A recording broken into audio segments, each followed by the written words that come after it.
The Silver Merman. John was down by the seashore with his cousin Ella. He had been busy building sandcastles when suddenly he noticed that Ella was crying. "What's the matter, Ella?" he asked, throwing down his spade and running over to her. I've just lost my lovely ring," she sobbed. "Where did you lose it?" asked John. "Let's go and hunt for it. I'm sure it won't take long to find." "It's no use," said Ella, drying her eyes. "I lost it when I was out in the boat this morning. It fell off my finger as I was trailing my hand in the water, and before I could do anything I saw it sinking down to the bottom of the sea." "If only I knew the way there, I'd go and hunt for your ring," said John. "But I would drown if I went deep into the water." "Of course you would, silly," said Ella, smiling. "Carry on building castles. Forget about my ring." John went off and thought hard as he dug in the sand. "I'm sure I'd find that ring if I could find someone to guide me under the sea," he said to himself.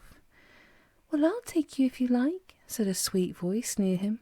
John looked up in surprise. He saw a fairy sitting on a rock with long hair blowing in the wind. "I've never seen a fairy before," he cried in delight. "Are you really a fairy?" "Yes, really," she answered. "I'm on my way to visit my sister Pinkerty, who married a merman. I heard what you said as I was flying by, and I wondered if you'd like to come with me."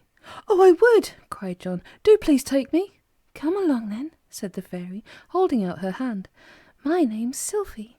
What's yours?" "John," said the little boy. "That's my cousin Ella over there. She lost her ring in the waves, and I wanted to go down to the bottom of the sea so I can look for it." Sylvie led him into the water and it splashed over his socks. "Oh dear, I'll get wet," he said. "I won't drown, will I?" "Oh, I forgot," said Sylvie. "I must rub you with a sea spell so that you can walk beneath the water safe and dry. What a good thing you reminded me." She put her hands in the water and then made an outline around John's body, singing some strange magic words as she did so. "There, now you'll be all right," she said. "Come along." They ran into the water, deeper and deeper, until John was right up to his waist. It wasn't at all difficult to walk in the sea, like it usually was. Soon he was up to his shoulders, and then suddenly his head went right under. But he didn't splutter or choke. It was just as easy breathing in the water as on land. John thought it was really wonderful.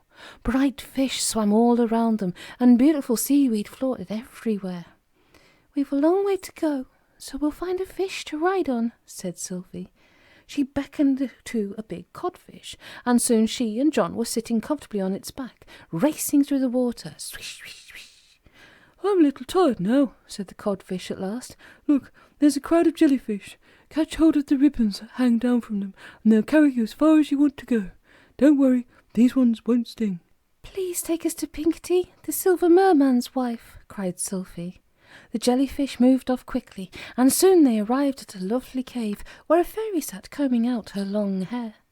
Sylvie let go of the jellyfish and went to kiss her little sister. John followed her, feeling rather shy. "Oh, Sylvie, how lovely to see you," cried Pinkerty. "And who's this with you?" "This is John," said Sylvie. "He's come to look for a lovely ring that his cousin has lost in the sea." "But the sea is such a big place. It would take him all his life to find it," cried Pinkerty. "Never mind, John. Maybe you could take her a pretty piece of coral instead." "Where's your husband?" asked Sylvie. "Oh, he's gone to the ocean market," said Pinkerty. "He'll be back soon, in time for tea." She set a cloth on a rock and put a jug of pretty seaweed in the middle. Then she put out shells for plates and cups made of pink coral. John couldn't think how anyone could drink out of a cup when there was water all around, but Sylvie said it was quite easy when you knew how. John was looking forward to trying. Soon the meal was ready, and they took their places at the table. There was seaweed soup, pink and green jelly made from sea anemones, and starfish cakes. John was very hungry, and though he had never had such a strange meal before, he enjoyed it very much. "Here's my husband," cried Pinkerty. John looked up and saw a fine big merman swimming through the water. He had a tail like a fish and gleamed like silver as he swam into the cave. "Why, here's quite a party," he said, chuckling. "Who's our guest?" "I'm John," said John. "I'm very pleased to meet you." "Same to you," said the merman, and he sat down at the table and helped himself to some jelly. He was very friendly, and he told John such funny stories about the fish and crabs that the little boy could hardly eat for laughing. "I brought you a present at the market, Pinkerty," said the Merman. "It's something very special indeed. I paid a great many shells for it." "Oh, show me!" cried Pinkerty. The Merman opened his hand and showed them a beautiful ring. John cried out in astonishment. "Why, it's the very same ring that my cousin Ella lost. It really is." "Dear me, is that so?" asked the Merman. "It came down from the surface of the water this morning, and was taken to the market to be sold by the fish who found it." "Yes, and Ella lost hers this morning," cried John. "So it must be the same one. What a very peculiar thing." "Well, you must take it back to Ella," said Pinkerty. "I couldn't keep it now I know that." "Oh, no," said John. "Your husband bought it, and he must give it to you. I'll tell Ella. I'm sure she'll be pleased when she knows you've got it." "No, you must take it," said the Merman. But John wouldn't, no matter how they begged him to. He was quite sure Ella would rather Pinkerty had it. "I really ought to go back now," he said. "Ella will be worried." "I'll take you to the shore on one of my white horses," said the Merman. "They go very fast indeed." He swam off and soon came back with a beautiful horse whose white mane streamed like foam in the water. "I never knew the white waves I saw rolling into shore were really and truly the manes of horses," said John in surprise. The Merman helped him up and then sat on the horse behind him sideways, for his tail was rather awkward to manage on horseback. "Goodbye," called John, waving to Sylphie and Pinkerty. The white horse rose to the surface of the water, and then, with its foamy mane just showing above the waves, began to gallop along swiftly. Poor Ella had suddenly missed John and was dreadfully worried about him. She was walking up and down by the sea, calling him. A host of little fish put their heads above the water and told her not to worry, but of course she couldn't understand a word they said. She wasn't under a sea spell like John. The white horse rushed out on the beach, and John jumped off. Before he could call goodbye and thank the Merman, the horse had turned and vanished once more.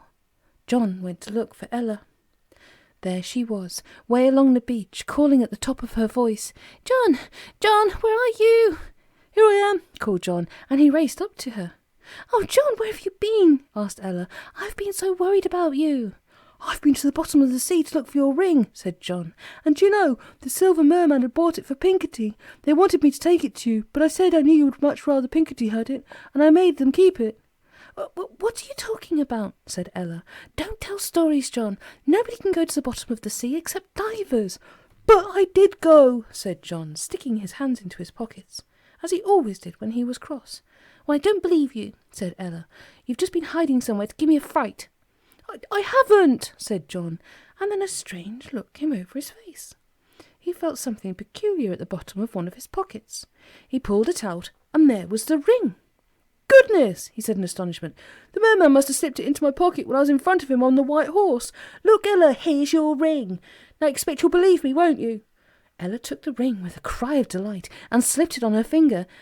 I shall have to believe you," she said. "You really are a dear to find it for me."